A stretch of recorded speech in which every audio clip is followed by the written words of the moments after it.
Good morning students. आज हम अपने भगत वाले चैप्टर का पार्ट नंबर 3 पढ़ रहे हैं और कहानी स्टोरी आपको बहुत अच्छी लगी होगी और आपको पता भी चल रहा है कि किस तरह से इंसान जब गलत कार्य करता है तो उसका भुगतान उसको भरना पड़ता है।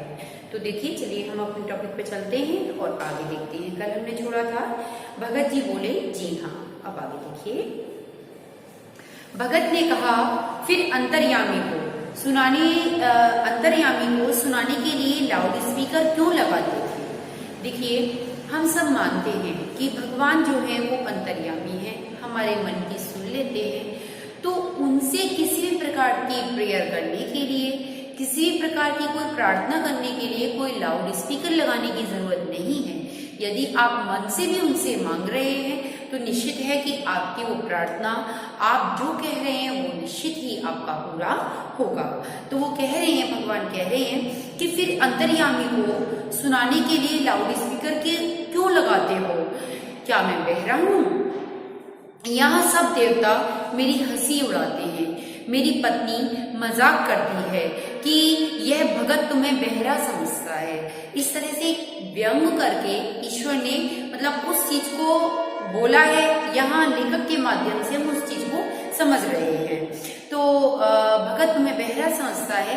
भगत जी जवाब नहीं दे सके। भगत को और गुस्सा आया और गुस्सा आया। वे कहने लगे, तुमने कई साल तक सारे मोहल्ले के लोगों को तंग किया है, परेशान किया है। तुमने जितने भी मोहल्ले के, जितने भी पड़ोस के जो लोग थे उनको बहुत परेशान किया है, उनको बहुत तंग किया है।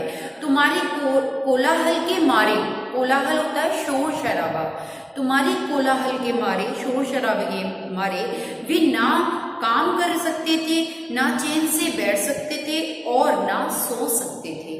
देखिए, मैं आपसे ही एक बात बोलती हूँ कि आपके पड़ोस के अंदर कोई व्यक्ति बढ़िया मतलब बहुत तेज लाउड स्पीकर लगा करके और खूब तेज रोज गाने चलाए तो निश्चित है कि हमको एक दिन वो चीज चलो अच्छी लगेगी, हम धमाल मचा लेंगे, 2 दिन अच्छी लगेगी, लेकिन तीसरे दिन से हम आती हो जाएंगे, उससे परेशान हो जाएंगे।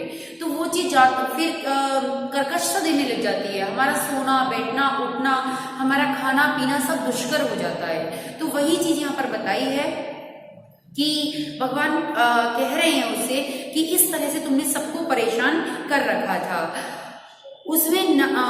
उनमें से आधे तो मुझसे घृणा करने लग गए कि कैसा ईश्वर का नाम हुआ, कैसा ईश्वर का भजन हुआ कि जिसके लिए इसने सबका जीना, खाना पीना, सोना सब हराम कर रखा है।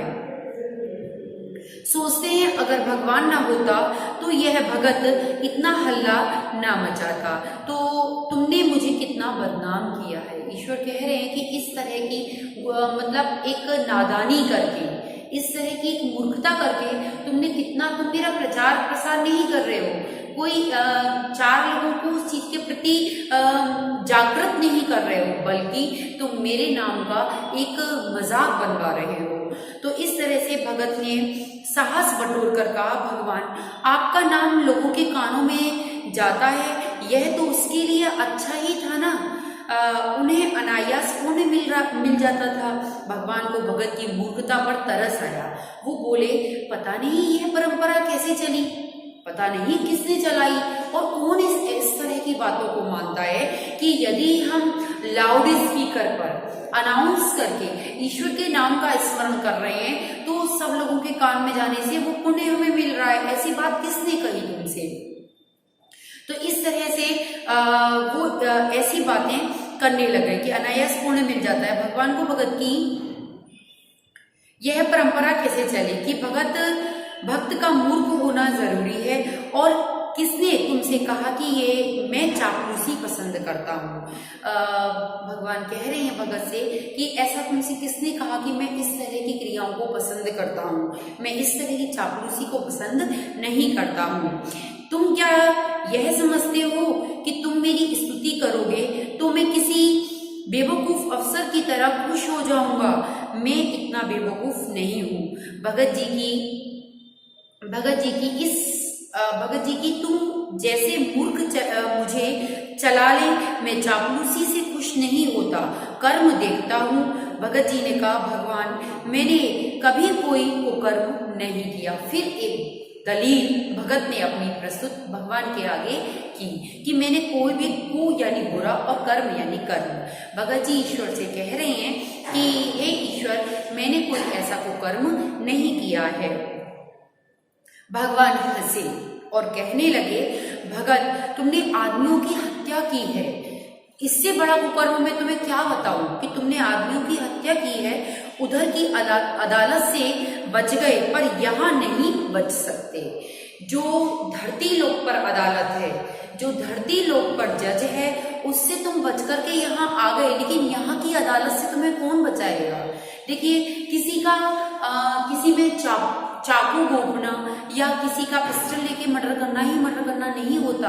अर्थात किसी को अपनी क्रियाओं से, अपने कर्मों से किसी के मन को दुखी करना, किसी इंसान को व्यथित करना, किसी को अंदर ही अंदर कोसना, उसको परेशान करना, इस तरह का कुकर्म भी हमारा उसका खून करना, हत्या करना, एक मर्डर करना ही होता है। सही शब्दों में यहाँ पर यही चीज समझाई गई है।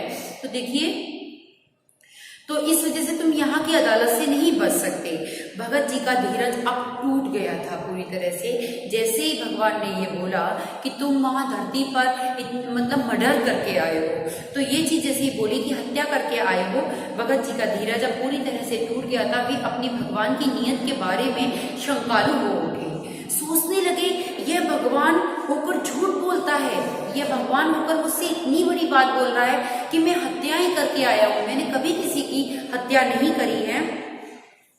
जरा तैश में आकर, जरा क्रोध में आकर के वो बोले, आपको झूठ बोलना भगवान शोभा नहीं देता है। मैंने किसी आदमी की जान नहीं ली, अभी तक मैं सहता रहा, पर अब इस झूठ आरोप को मैं सहन नहीं कर सकता हूँ। सिद्ध कीजिए कि मैंने किसी की हत्या की है। ये बात आपको सिद्ध करनी पड़ेगी आज, अभी ही, कि मैंने किसकी हत्या करी है और कब हत्या करी है। क्योंकि मैं जितना भी कह रहा हूँ पूर्ण ध्यान से, पूरे होश में मैं आपके सामने शब्दबद्ध होकर के ये बात बोलता हूँ कि आज तक मैंने किसी चीटी का वध भी नहीं किया है। तो आप मुझे इस बात का प्रमाण दीजिए। भगवान ने कहा, फिर मैं कहता हूं कि तुम हत्यारे हो। मैं अभी भी यही बात बोल रहा हूं कि तुम हत्यारे हो भगत, और मैं इस बात का प्रमाण भी तुम्हें देता हूं। इस तरह से कह करके वह अपना प्रमाण भगत के आगे प्रस्तुत करने लग गए। और अब इसका आगे का जो है वीडियो लंबी हो जाएगी, तो अब मैं इसका आगे का पॉइंट आपको कल वाली जो पार्ट नंबर 4 होगा उसमें पढ़ाऊंगी। तो कल सुनिएगा अब आप पार्ट नंबर 4।